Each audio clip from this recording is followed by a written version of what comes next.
Let's stand together and sing.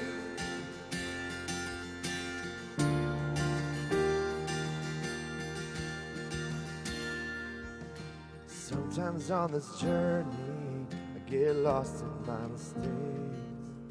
What looks to me like weakness is a canvas for your strength.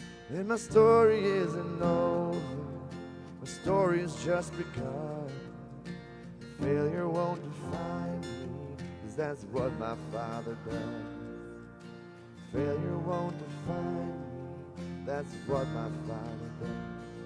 Ooh, lay your burdens down. Ooh, here in the Father's house. Check your shame at the door, 'cause it ain't welcome anymore. Ooh, you're in the Father's house.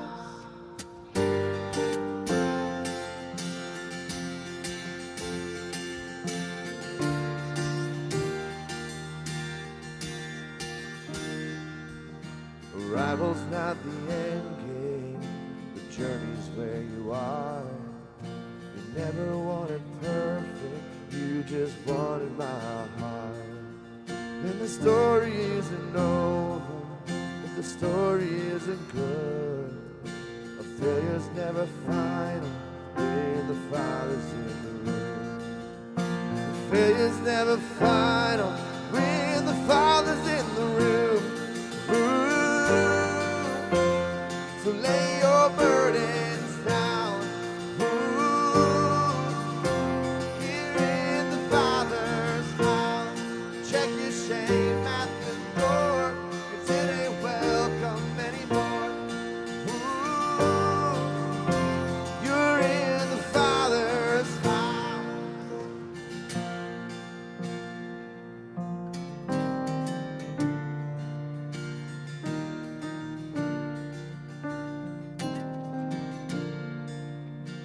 Prodigals come home, the helpless find hope. Love is on the move when the Father's in the room. Prison doors fling wide, the dead come to life. Love is in the room when the Father's in the room. The miracles take place, the cynical find faith. And love is bringing through when the Father's in the room. And the Jericho walls are quaking, strongholds now are shaking. Love is bringing through when the Father's in the room. Love is bringing through when the Father's in the room. Ooh, lay your burdens down. Here in the Father's house. Check your shame at the door, 'cause it ain't welcome anymore. Ooh, you're in the Father's, sing it out. Ooh, lay your burdens down. Ooh, check your shame at the door, 'cause it ain't welcome anymore. Ooh, in the Father's house. How's everyone doing this morning? We're quiet today. That's okay. We're going to do a couple more songs. Please lift your voice with us. Let's take a little bit of time and just do that. Like lift our voices, lift our hearts, lift our hands to the Lord, and just sing out for how awesome and great He is in our lives. Amen.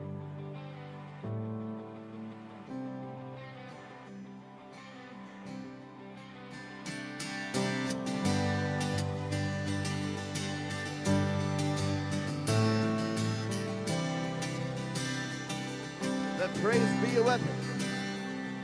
Let praise be a weapon that silences the enemy. Let praise be a weapon that conquers all anxiety. Let it rise. Let praise arise. We'll sing your name in the dark and it changes everything. We'll sing with all we are and we claim your victory. So let it rise, let praise arise. We'll see you break down every wall. We'll watch the giants fall, 'cause fear cannot survive when we praise you. The God of breakthroughs on our side, forever lifted high. With all creation cry, God, we praise you. Oh, oh, oh, we praise you. Oh, oh, oh. Let faith be the song that overcomes the rages. Let faith be the song that calms the storm inside of me. Let it rise, let praise arise. We'll see you break down every wall. We'll watch the giants fall, 'cause fear cannot survive when we praise you. The God of breakthroughs on our side, forever lifted high. It's all creation's cry, God, we praise you. Oh, oh, oh, we praise you. Oh, oh, oh, we praise. This is what living looks like. This is what freedom feels like. This is what heaven sounds like. We praise you, we praise you. And this is what living looks like. This is what freedom feels like. This is what heaven sounds like. We praise you, we praise you. This is what living looks like. This is what freedom feels like. This is what heaven sounds like. We praise you, we praise you. This is what living looks like. This is what freedom feels like. This is what heaven sounds like. We praise you, we praise. We'll see you break down every wall. We'll watch the giants fall, 'cause fear cannot survive when we praise you. The God of breakthroughs on our side, forever lifted high. With all creation cry, God, we sing that again, come on. We'll see you break down every wall. We'll watch the giants fall, 'cause fear cannot survive when we praise you.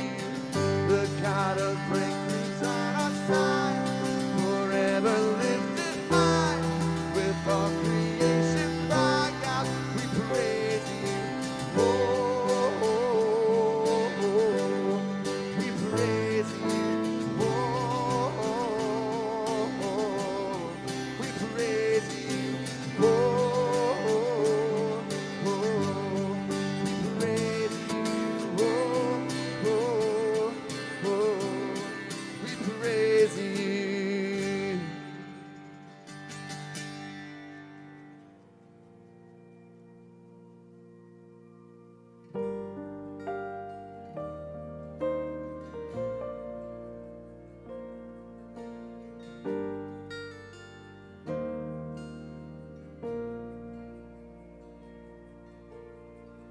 There's a grace when the heart is under fire. Another way when the walls are closing. Then I look at the space between where I used to be and this reckoning. I know I will never be alone. Sing this out. There was another in the fire, standing next to me. There was another in the waters, holding back the seas. Should I ever need reminding of how I've been set free? There is a cross that bears the burden, where another died for me. There is another in the fire.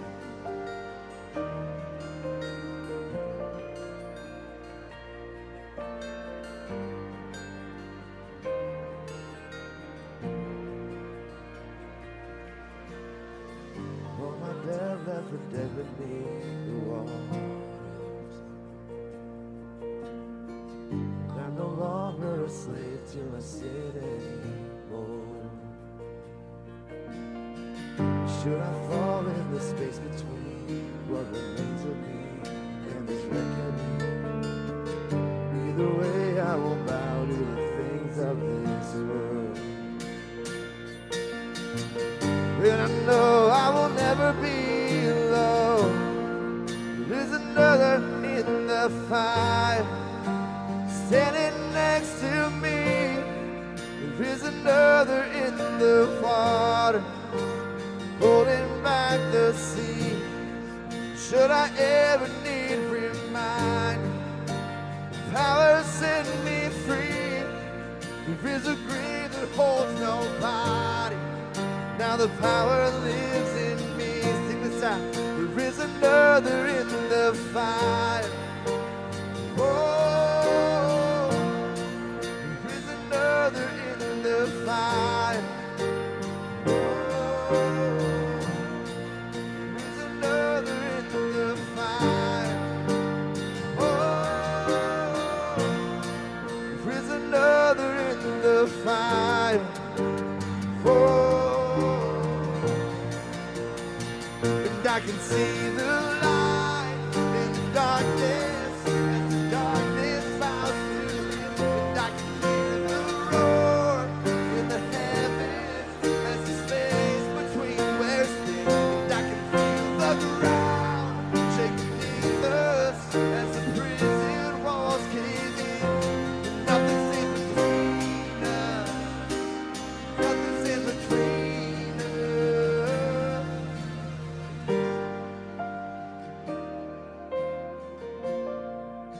That's such a great truth. Nothing stands between you and our Heavenly Father. Let's sing this out. There's no other name.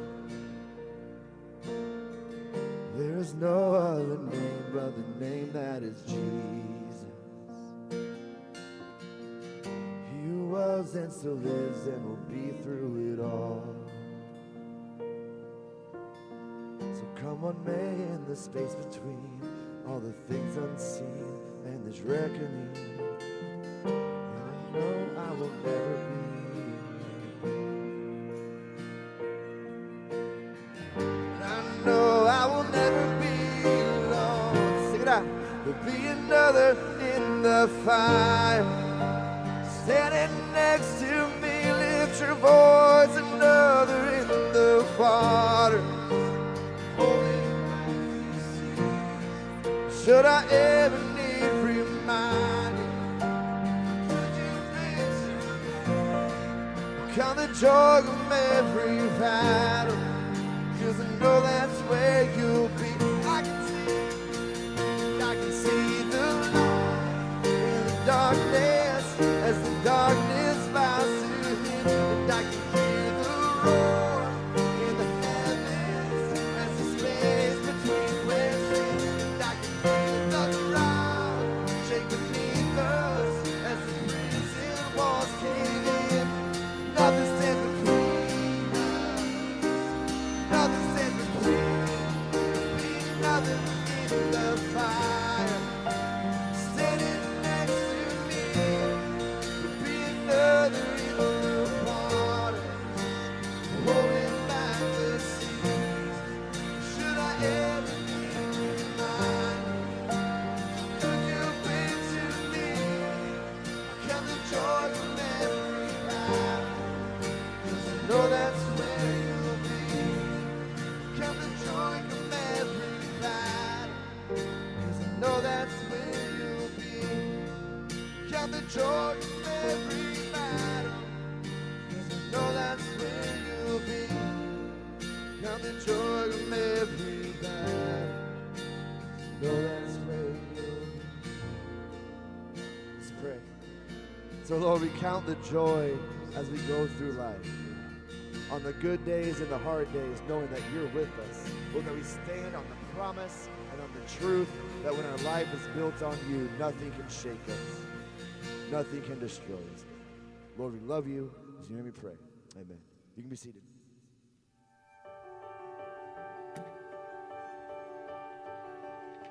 allowed love and light to invade the darkness, and heaven came to earth. Sponsorship is such a beautiful program, but it has always been in the hands of the sponsor. The decision and the choice has always been in the sponsor choosing the child and said, no, we're going to put the choice into the hands of a child. This is what the gospel looks like. You put the motion of choice into the hands of a child. You lived out the power of the gospel of God as you put the empowerment and the choice into the hands of a child.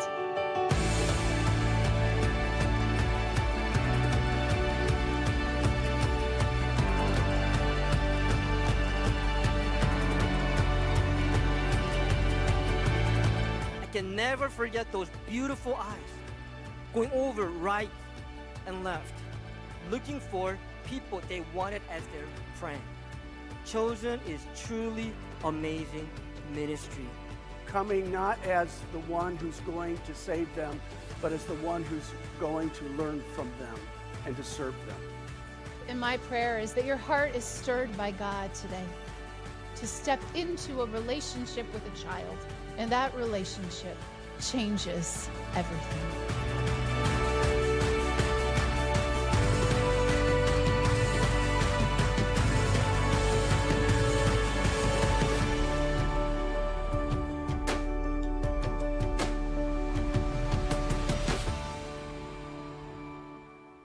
Good morning, everybody. My name is Mike. I'm one of the pastors at Revision. I'm excited to be here today. How about you?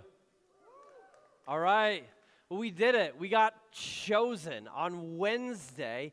55 kids in a tiny, poor little village called Sierra Leone, which is about 100 miles west of Tegucigalpa, Honduras, chose their sponsor. Let's clap for that. That's awesome. It's so cool. Here's some pictures of them choosing us. It's exciting. These are kids who don't get to choose anything. They don't get to choose what they wear because they only have one set of clothes. They don't get to choose what they eat or even whether or not they get to eat on a certain day. And this week they were able to choose us. Their village chose our church. We chose to be sponsors, and they chose us, which is so cool. I'm just fired up about the opportunity we have to enter into this journey of relationship and love that transcends physical distance and socioeconomic distance and linguistic and cultural distance. It is awesome. And at the end of the service this morning, I'm going to talk to those of you who signed up last Sunday, because there's an envelope with your name on it out there that has a picture of the child that chose you. And sometime this week, you're going to get a letter from them in your email. But today, after you open that envelope and see who chose you, you'll have an opportunity to go to the cafeteria and write a letter to them as we just step into this journey with kids in Sierra Leone. And if you're here thinking, what in the world is going on? Like, I missed 1 week, and now this. I want to be chosen. I want to help sponsor a kid and rewrite the story for someone growing up in poverty in Sierra Leone, or you're a guest here for the first time. Like, if God's tugging at your heart to be a part of this at the end of today, I'm going to give you some instructions about how you can sign up to do that too, because we are hosting a second round chosen party in Sierra Leone. So that's what's up. It's really, really exciting. And today we're in the middle of this series called Chosen. That's kind of what I want to talk about this morning, because I think there's something powerful about having somebody pick you. Deep down inside every single one of us, in our souls, there's this longing to be considered good enough, valuable enough, worthy enough to be chosen. But there's a vulnerability in that also means, like, it's powerful to be rejected as well. And both of those experiences, being chosen or being rejected, tend to leave a pretty significant mark on us. They tend to shape our self-image, what we see when we look in the mirror. Whenever either one of them happens to us, like it leaves a lasting mark and memory. So we live in fear of the one and longing for the other, but we can remember the times we experienced either. Let's just have an honest like audience participation moment. Everybody raise your hands. How many of you can remember an experience of being dumped? Somebody looked at you and they're like, I want to spend my life with someone and start a family. I just don't want that someone to be you, right? And you're like, oh, yeah, totally. That's actually what I was hoping you were going to say to me today. Or how many of you have ever interviewed for a job or a scholarship you really wanted and then you didn't get it? Tried out for a team and you didn't make it. That happened to Michael Jordan too. You're not losers. It's okay. But we really feel like losers when we get rejected, don't we? It's easy to get into this headspace of like, oh man, I am not good enough. And sometimes even when we get chosen, we have an internal dialogue that is so toxic that we think, I bet that person is really sorry they chose me. A while back, I was in Haiti with a bunch of college students, and we went to this little town we were staying in. We went into the village to play soccer with the kids, and the full-time missionary who was there named Jen came with us.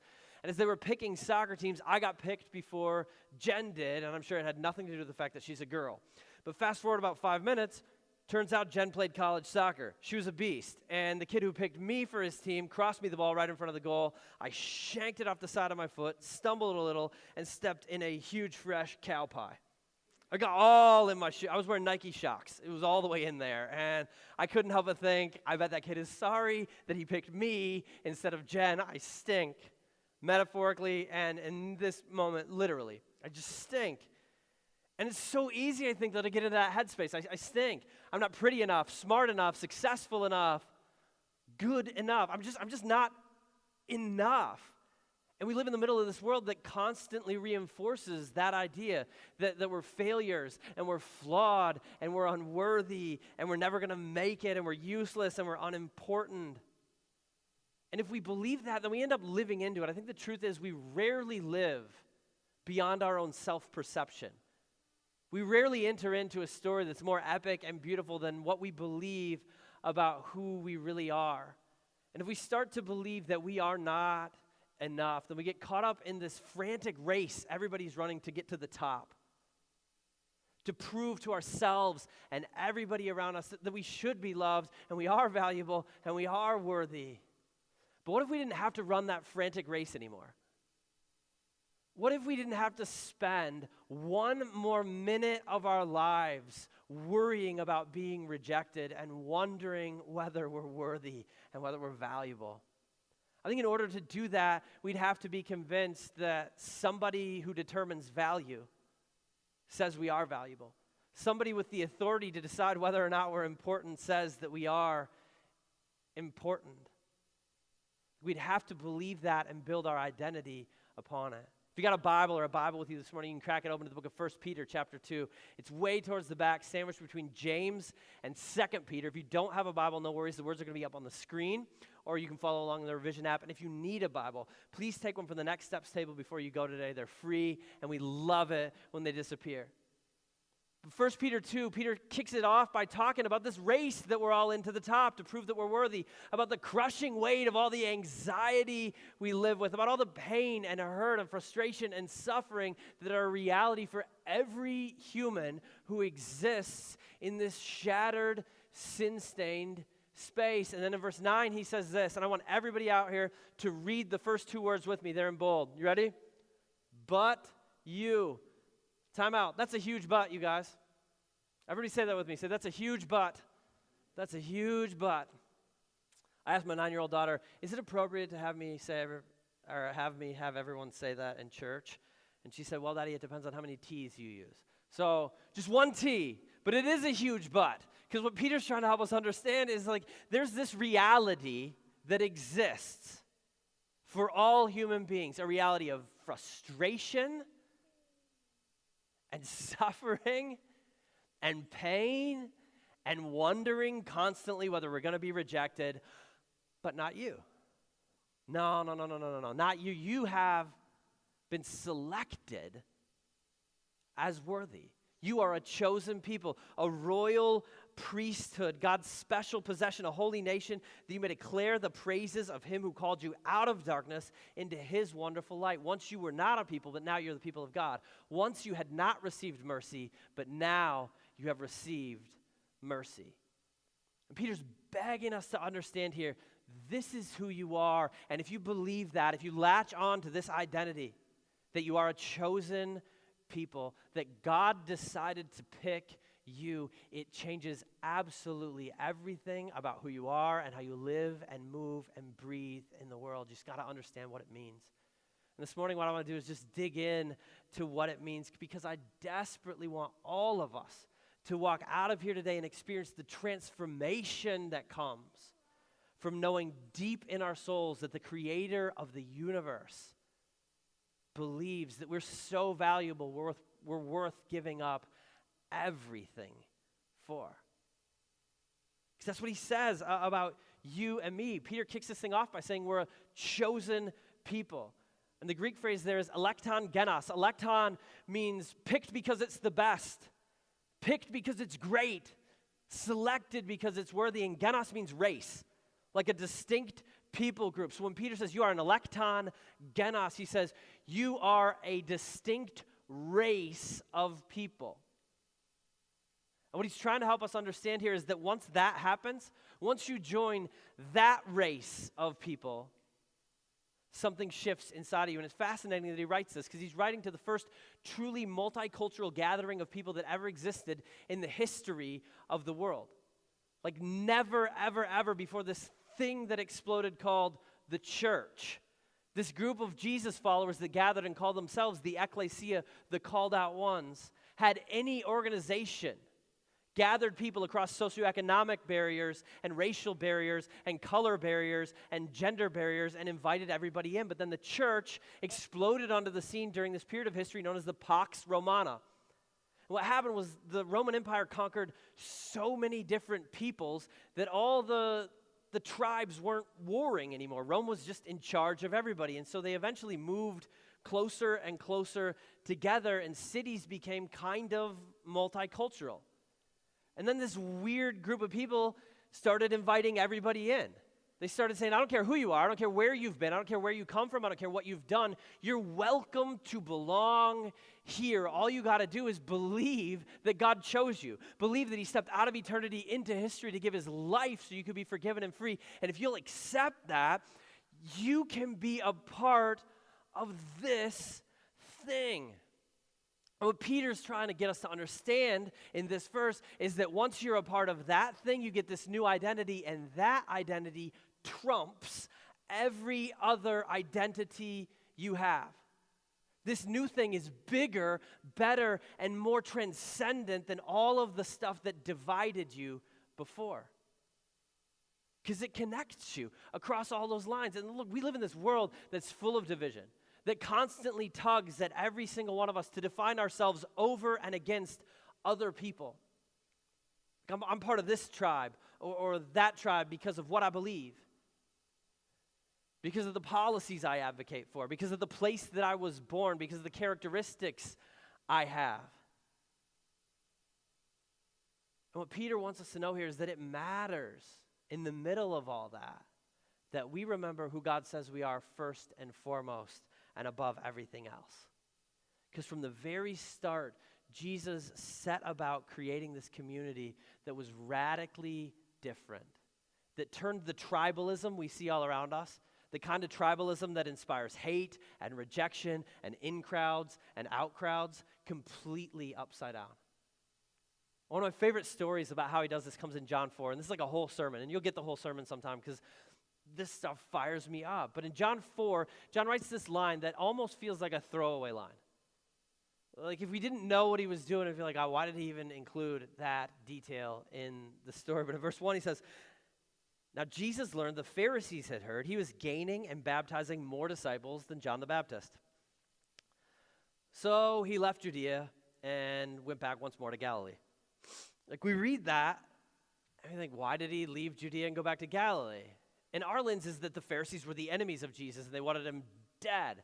But that's totally not what's happening here. By the time that John 4 rolls around, he had no interactions with them whatsoever. They weren't antagonistic. They just didn't know each other. And then the Pharisees heard that he was this popular teacher, and so they sought him out. But as soon as Jesus learned he was on the Pharisees' radar, he ducked out.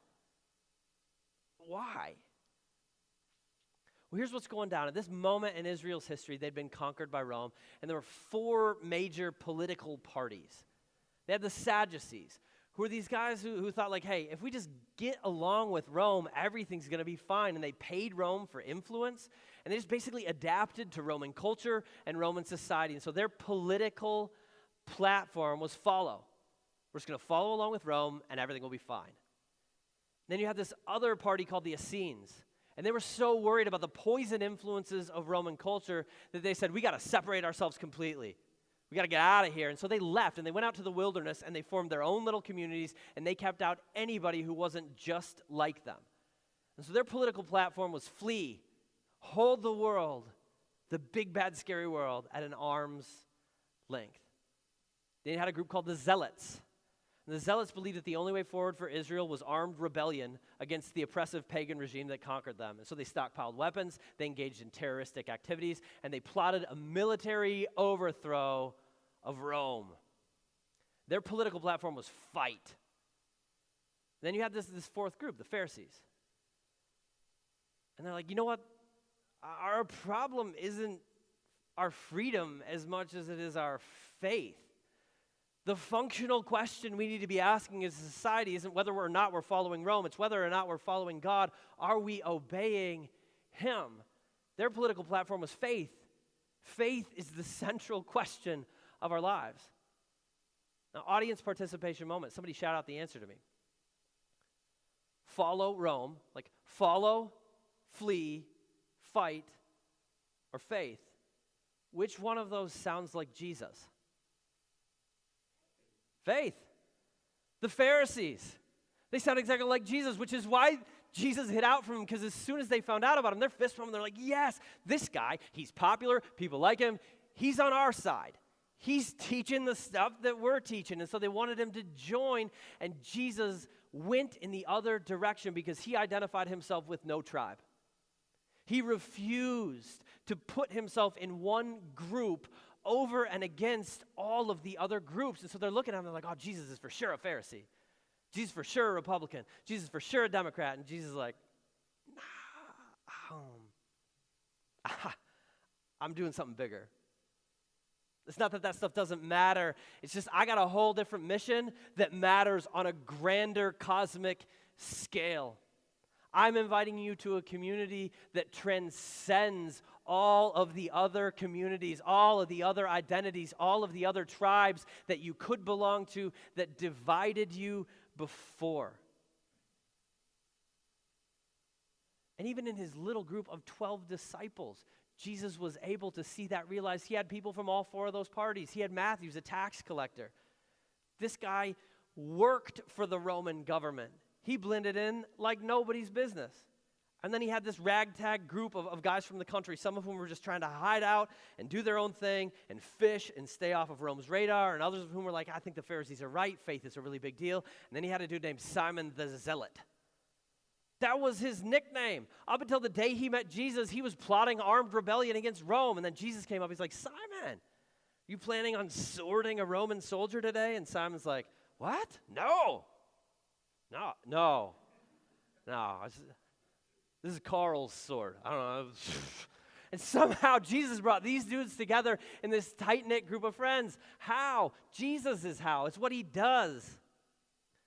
He chose them to be his people. And being his chosen people, his electon genos, was an identity that was bigger than all those other identities. Like, we live in a world that can't fathom how that's even possible. But we know how it's possible.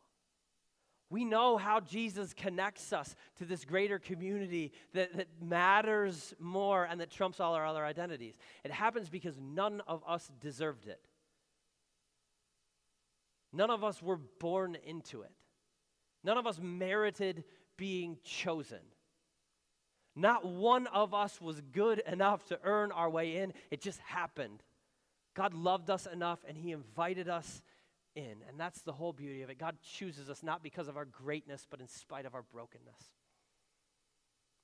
God chooses us not because of our greatness, but in spite of our brokenness. And the cool thing is that being chosen is so transformative.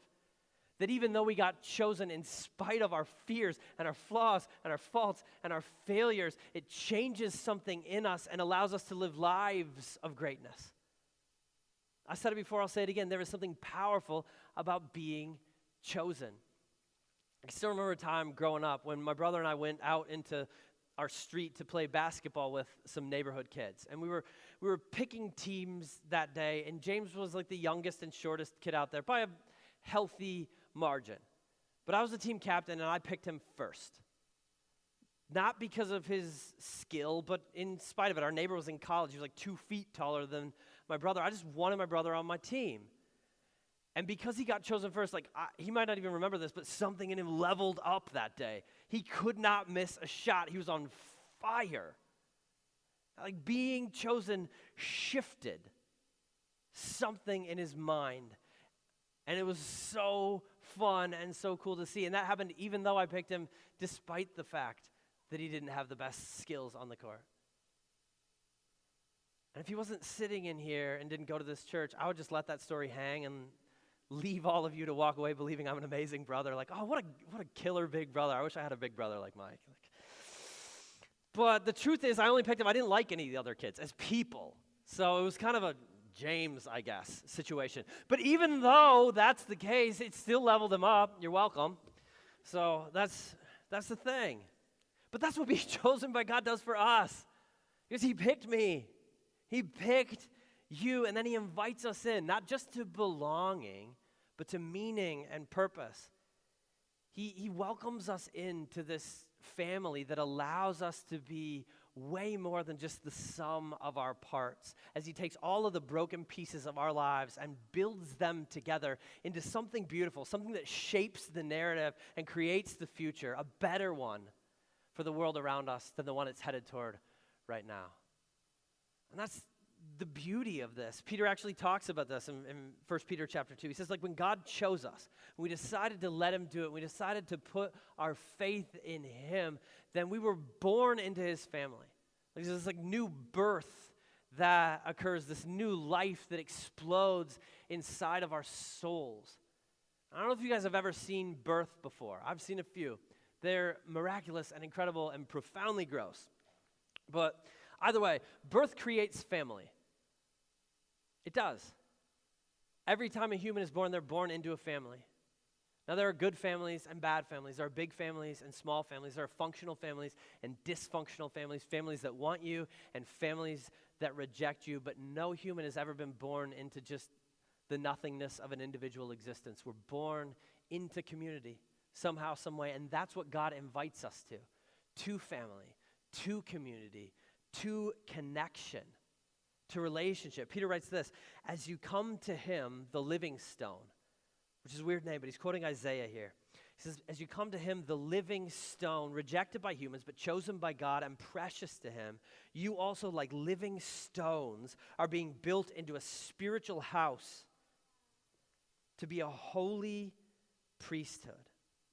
It's fair to admit, Peter's given us kind of an awkward mixed metaphor. He says, okay, when you come to God, you're his children and his priests and also rocks. That's an awkward combination. To be fair, my children are like rocks. If you put a screen in front of them, they sit there and don't move and don't hear a word that you say. But that's not what Peter's trying to say. He's trying to speak again to our identity. He's saying, look, you're invited to be a part of this thing, this community, this connection that allows you to experience relationship with the divine like no one else has ever experienced it before. The church was so new, you guys. We don't even realize how radical it is because we exist in the church era. But not only was it this community that invited everybody in from all walks of life and all spaces and all races, it was a place that functioned differently than every other religious experience in the history of the world. Because they said, look, we don't need a sacrificial ritual anymore, and we don't need a priest anymore, and we don't even need a building anymore. See, every culture and every religion in the world had said this, there's a gap that exists between you and God, and you need a holy man, and it was always a man, performing a holy ritual in a holy place in order to bridge that gap. And the Christians came along and they're like, no, you don't. Jesus bridged the gap when he died on the cross, so we don't need some space that was like built by laying brick upon brick anymore, that's so holy we can experience the divine there. That's just not how it works. And it was shocking. People were like, you don't need a temple? There's no temple in this religion? And they're like, no.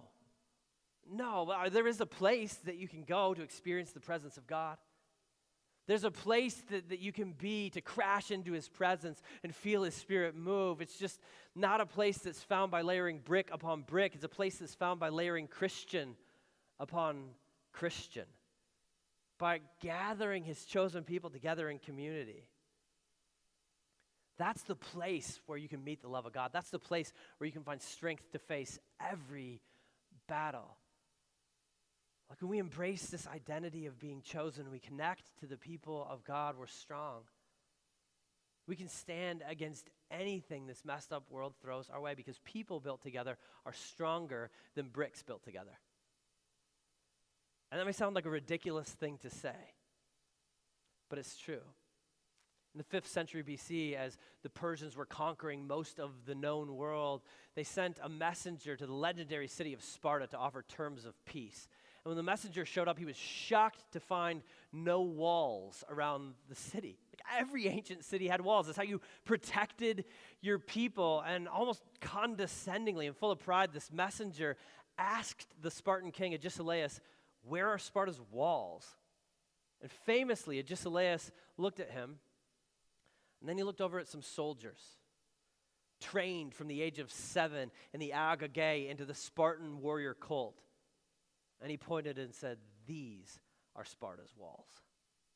The legendary Spartan lawgiver Lycurgus had written, "A city is well fortified which has walls of men instead of brick." And the Spartans lived as though that were true. And it was absolutely crazy to the Persians. But for centuries, they conquered city after city after city by breaking down walls, even the massive walled city of Athens. But not one Persian warrior ever so much as set a sandal inside of Sparta.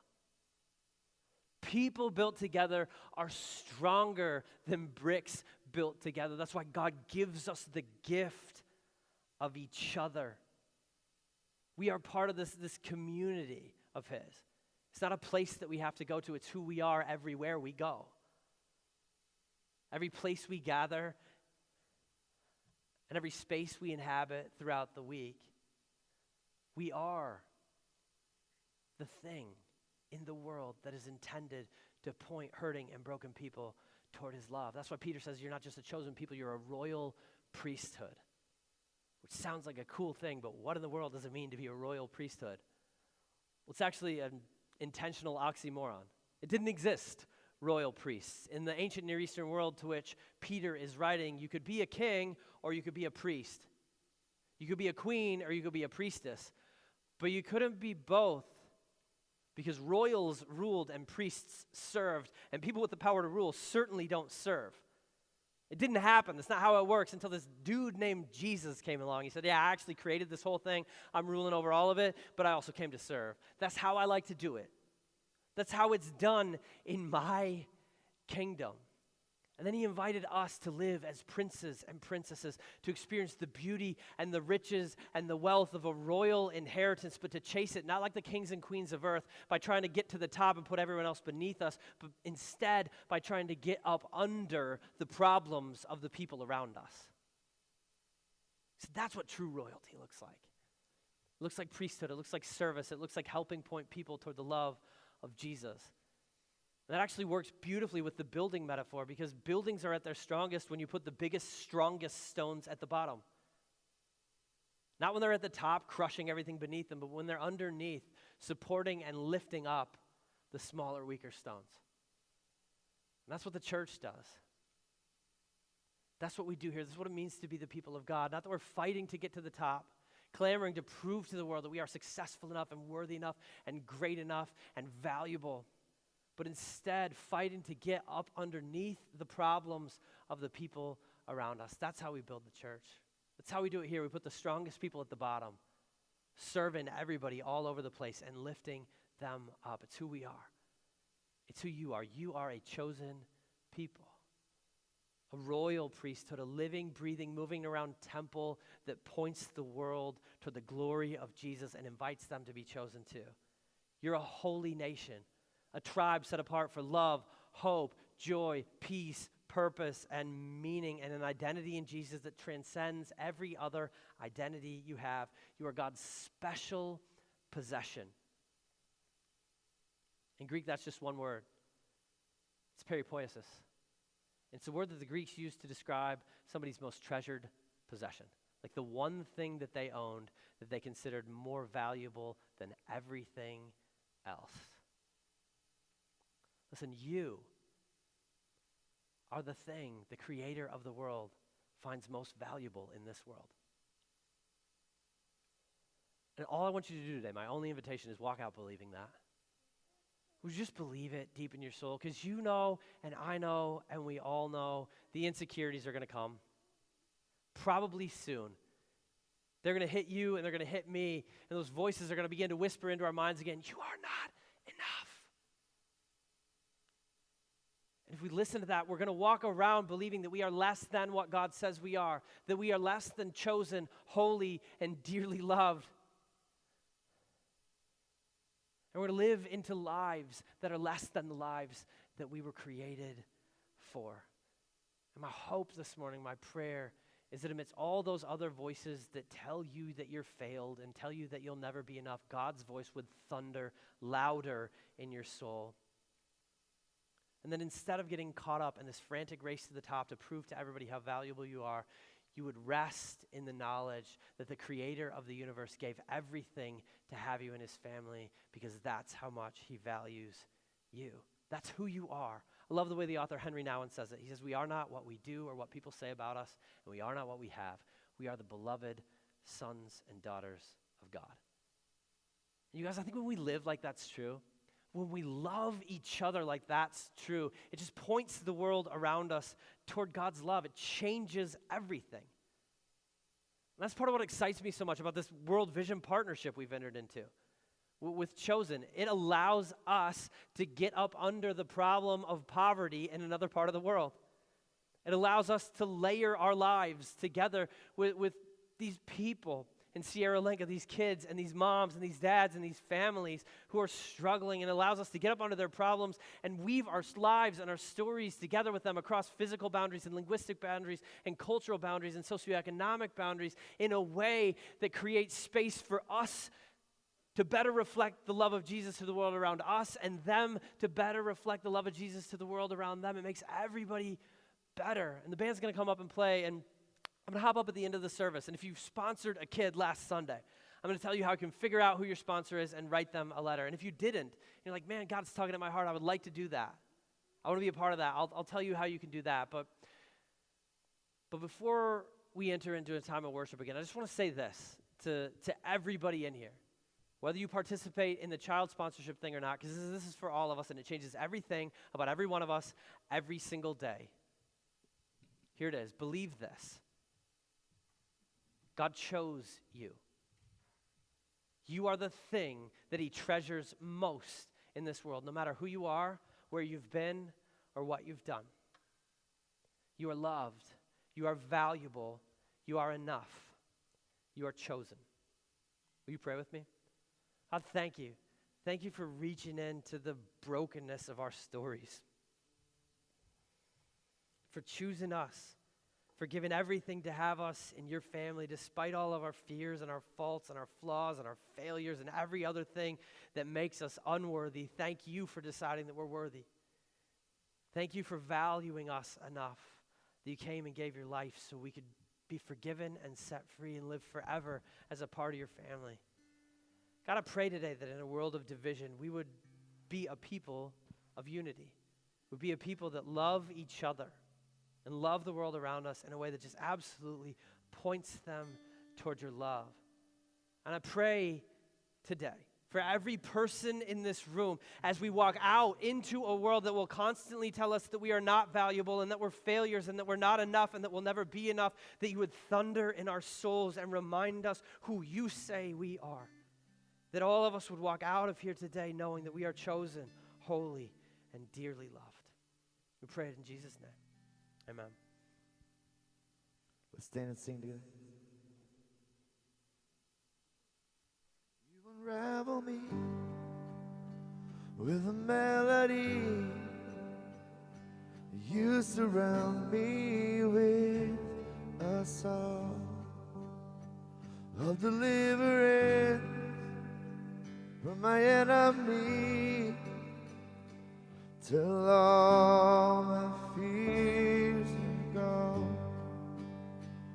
That I'm no longer a slave to fear. I am a child of God. That I'm no longer a slave to fear. I am a child of God.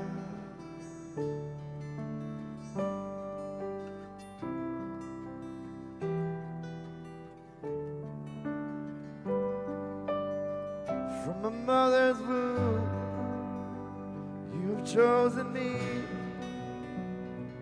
Your love has called my name, and I've been born again to your family. Your blood flows through my veins. And I'm no longer a slave to fear. I am a child of God. I'm no longer a slave to fear. I am a child of God. 'Cause I'm no longer a slave to fear. I am a child of God.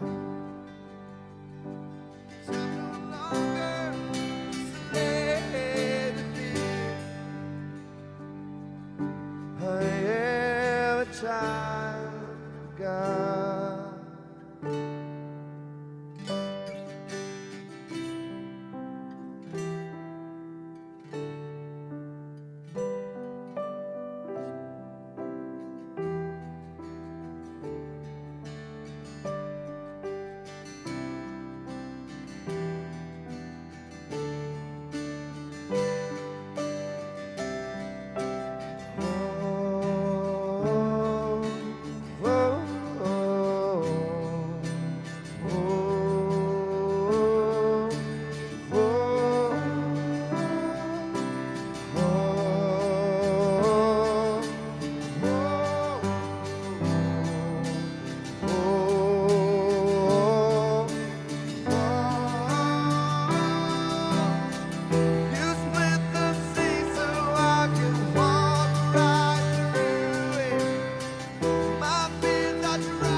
I am a child of God.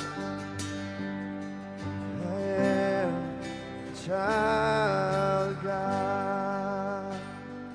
Let's sing this out. I'm no longer, 'cause I'm no longer a slave to fear. Lift your voice. I am. 'Cause I'm no longer. I'm no longer.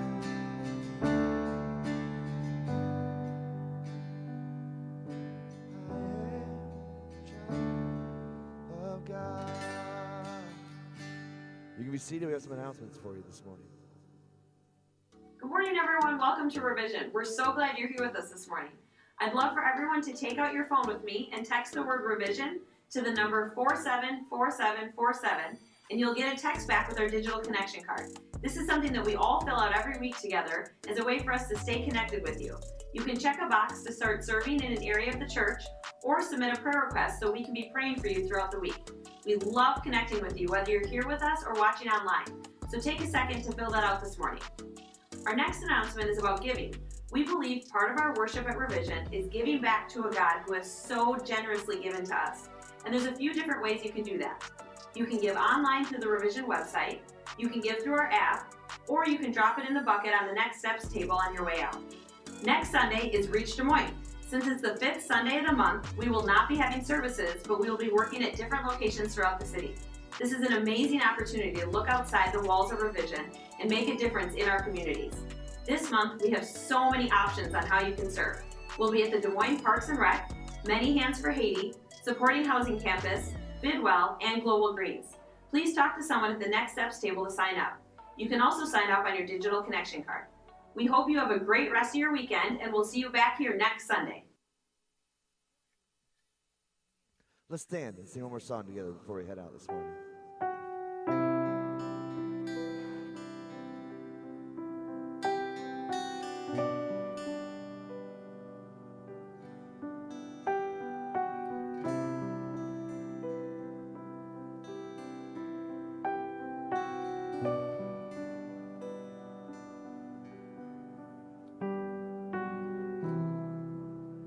Walking around these walls,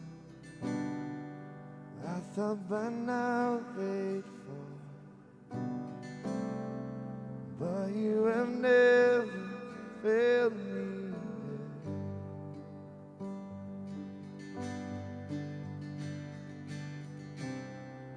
yet. Waiting for change to come, knowing the battle's won. For you have never failed me yet.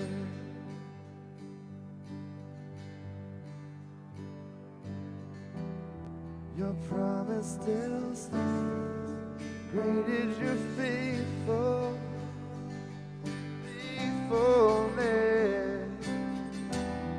I'm still in your hands.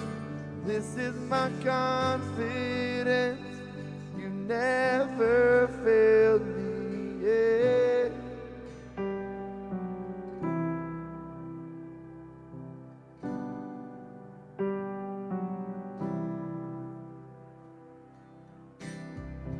I know the night won't last. Your word will come to pass. My heart will sing your praise again.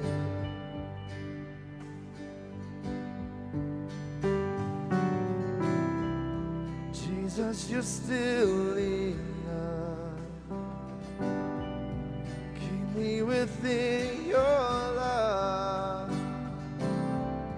My heart will sing your praise again. Your promise still stands. Great is your faithfulness.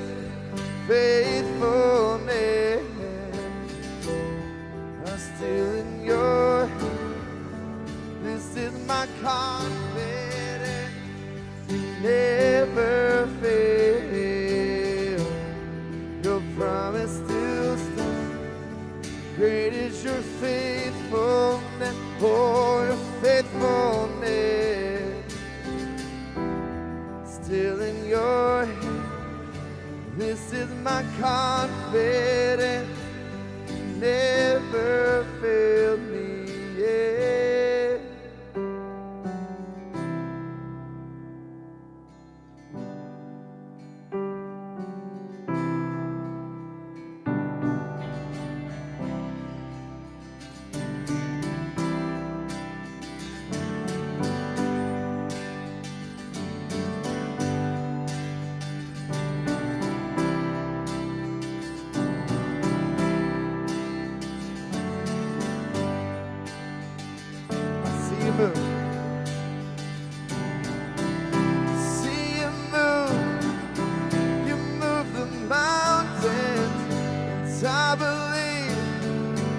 I see you do it again. Made a way when there was no way. I believe I see you do it again. I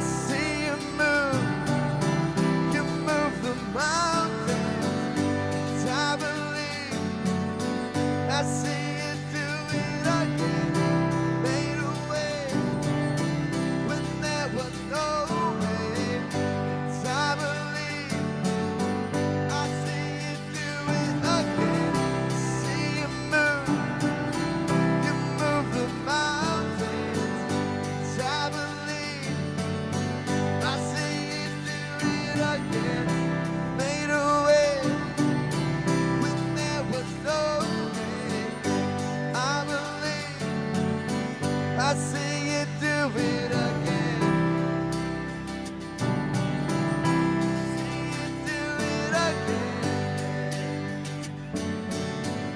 See you do it again.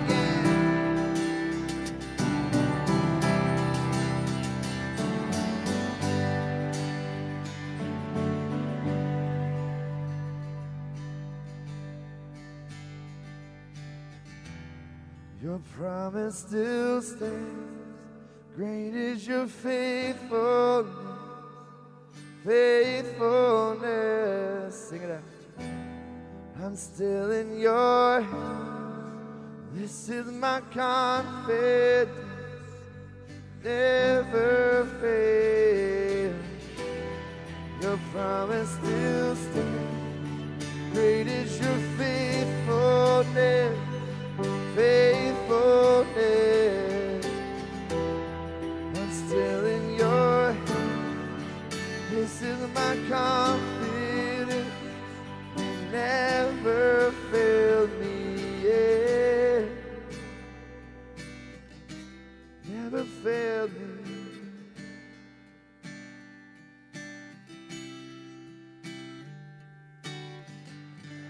Hey, you guys can take a seat. I got 3 quick things for you. Number 1, if you'd like prayer, there will be someone right over that prayer banner after the service who would love to pray for you. Number 2, as you heard in the announcements, Reach Des Moines is coming up at the end of this week. It's an amazing way that we get to live out what I just talked about, being this moving, living, breathing temple that walks out and brings flourishing into the world and points it towards God's love. Here's the deal. It's a holiday weekend, and it's in 2 weeks, so we could really, really use a good idea this week of how many people are going to be able to be there and how many people we're going to unleash to every project. So if you could take just a minute and either register on your digital connection card for where you want to serve or stop at the Next Steps table and sign up, that would be massively helpful to us in getting Reach Des Moines set up for this month. Again, it's an awesome way for us to live this out. And then third thing, Chosen. If you sponsored a kid last week, there is an envelope or envelopes with your name on it right out in the lobby. You could grab those, open them up. You'll see pictures of the kid that chose you and the name. And then if you move into the cafeteria, there's an opportunity to write a letter to those kids. Like right here, right now, you'll get a letter from them sometime soon, and in your email, I believe. We can write them letters, and we'll get them sent down there for you as we step into this journey of relationship. And if you weren't here last week, or you heard about this, and you're like, oh man, God's talking to my heart. I want to be a part of this. I want to sponsor a kid. I want to see my $39 have 250 added to it and multiply it. You can text revision to 56170, and you get some instructions for how you can get your picture taken right here, right now, or send in a selfie. But let's go do that. Have an amazing week. Next week, we're going to continue this Chosen series. I'm super excited. Love you guys. We'll see you next Sunday.